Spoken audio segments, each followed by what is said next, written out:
بسم اللہ الرحمن الرحیم۔ آج کشف المحجوب زیر مطالعہ ہے میرے، تو وہاں میں ایک واقعہ پڑھ رہا تھا کہ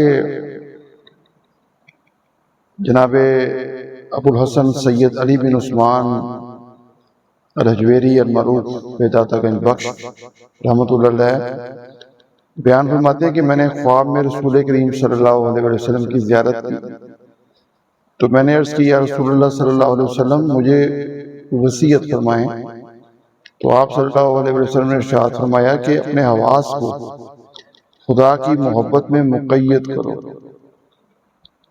کیونکہ حواس کو بند کرنا پورا مجاہدہ ہوتا ہے، اور تمام قسم کے علوم و احساسات انہی 5 دروازوں سے حاصل ہوتے ہیں۔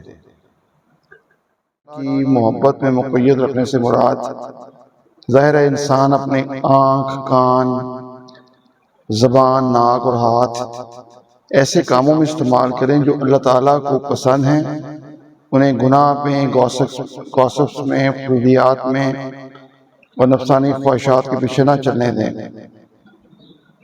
کیونکہ انہی راستوں سے علم، معلومات، خیالات اور جذبات انسان کے اندر داخل ہوتے ہیں۔ اگر یہ دروازے پاکیزہ اور محفوظ رہیں تو دل بھی پاکیزہ رہتا ہے، اور ان کے ذریعے برائی اندر داخل یعنی دل میں نہیں ہوتی، دماغ آپ کا پاک رہتا ہے، پاکیزہ رہتا ہے۔ اور اس لیے صوفیاء کرام بھی حواس کی نگرانی کو روحانی تربیت کی بنیاد قرار دیتے ہیں۔ تو یہ اکرام چغتائی صاحب کی مرتب کردہ کتاب ہے، حضرت داتا گنج بخش رحمۃ اللہ علیہ حیات و افکار، اس کے صفحہ 42 پر ہے۔ میں نے کہا چلے میں آپ سے شیئر کروں۔ اللہ تعالیٰ ہمیں آسانیاں تقسیم کرنے کی ہمت اور توفیق عطا فرمائے، اپنی عافیتوں میں رکھے۔